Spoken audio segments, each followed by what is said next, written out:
കൊല്ലം ചവറയിൽ തെരുവുനായുടെ ആക്രമണത്തിൽ നിന്ന് രക്ഷപ്പെടാൻ ശ്രമിക്കുന്നതിനിടെ അപകടത്തിൽപ്പെട്ട യുവാവ് മരിച്ചു. പന്മന പുതുവിള വീട്ടിൽ നിസാറാണ് മരിച്ചത്. 45 വയസ്സായിരുന്നു. തെരുവുനായുടെ ആക്രമണത്തിൽ നിന്ന് രക്ഷപ്പെടാൻ ശ്രമിക്കുന്നതിനിടെ നിയന്ത്രണം വിട്ട് ബൈക്ക് വൈദ്യുതി തൂണിൽ ഇടിച്ചാണ് അപകടമുണ്ടായത്.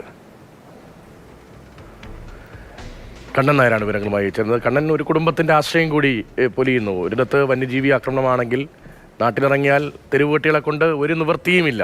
നമ്മളൊക്കെ എല്ലാ ദിവസവും അനുഭവിക്കുന്ന ഒന്നാണ്.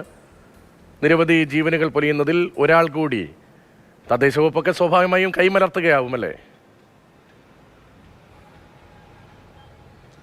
തീർച്ചയായും രതീഷ, ദൃശ്യങ്ങൾ കണ്ടില്ല. ദൃശ്യങ്ങളിനകത്ത് തന്നെ നമുക്ക് കാണുമ്പോൾ മനസ്സിലാക്കുവാൻ സാധിക്കും എങ്ങനെയെങ്കിലും ആ തെരുവുനായയുടെ ആക്രമണത്തിൽ നിന്ന് രക്ഷപ്പെടാൻ വേണ്ടി അദ്ദേഹം ശ്രമിക്കുകയാണ്. പക്ഷേ ആ തെരുവുനായ പിന്നാലെ ഓടി അത് ആക്രമിക്കാൻ അല്ലെങ്കിൽ കടിക്കാൻ പോകുന്ന സമയത്താണ് അദ്ദേഹത്തിൻ്റെ ബൈക്കിൻ്റെ നിയന്ത്രണം വിടുകയും നിയന്ത്രണം വിട്ട് സമീപത്തെ വൈദ്യുത പോസ്റ്റിലേക്ക് ഇടിച്ചു കയറുകയും ചെയ്യുന്നത്. 9-ാം തീയതി നടന്ന സംഭവമാണ്. തലയ്ക്കാണ് അദ്ദേഹത്തിന് പരിക്കേറ്റത്. അദ്ദേഹത്തെ ആദ്യം കൊല്ലം ജില്ലാ ആശുപത്രിയിലും അതിനുശേഷം മേവർത്തി ഒരു സ്വകാര്യ മെഡിക്കൽ കോളേജിലേക്കും മാറ്റിയിരുന്നു. ഇന്നലെ വൈകിട്ടാണ് അദ്ദേഹത്തിൻ്റെ മരണം സംഭവിച്ചത്. ഇപ്പോൾ പോസ്റ്റ്മോർട്ടം നടപടികൾ പുരോഗമിക്കുകയാണ്.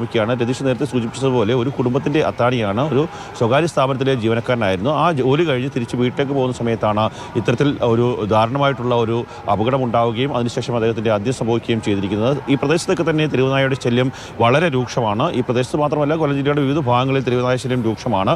ആ സ്ഥലങ്ങളിലൊക്കെ തന്നെ തെരുവുനായയെ വന്ധീകരിക്കാനോ അല്ലെങ്കിൽ അവയെ മാറ്റാനോ ഒക്കെയുള്ള നടപടികൾ ഉണ്ടാകണം, അല്ലെങ്കിൽ വലിയ രീതിയിലുള്ള നടപടികൾ ഉണ്ട് എന്നുള്ള പ്രഖ്യാപനങ്ങളും വാഗ്ദാനങ്ങളും ഒക്കെ തന്നെ മന്ത്രിയുടെ ഭാഗത്തു നിന്നൊക്കെ തന്നെ ഉണ്ടാവാറുണ്ട്. എന്നാൽ അവയൊന്നും ഒരു തരത്തിലും ഫലപ്രാപ്തിയിലേക്ക് എത്തുന്നില്ല. അതിൻ്റെ അവസാനത്തെ ഉദാഹരണമാണ് ഇന്നലെ പൊലിഞ്ഞ ആ മനുഷ്യൻ്റെ ജീവൻ. ശരി, കണ്ണൻ നായരാണ് വിവരങ്ങൾ നൽകിക്കൊണ്ടിരിക്കുന്നത്. കൊല്ലം ചവറയിൽ നിന്നുള്ള ദൃശ്യങ്ങളാണ് പ്രേക്ഷകർ കണ്ടത്. തെരുവുനായുടെ ആക്രമണത്തിൽ നിന്ന് രക്ഷപ്പെടാൻ ശ്രമിക്കുന്നതിനിടയിലാണ് യുവാവ് അപകടത്തിൽപ്പെട്ടത്. ആ യുവാവ് മരിച്ചു എന്ന ദാരുണമായ വിവരം. നിസാർ 45 വയസ്സായിരുന്നു. പന്മന സ്വദേശിയാണ്.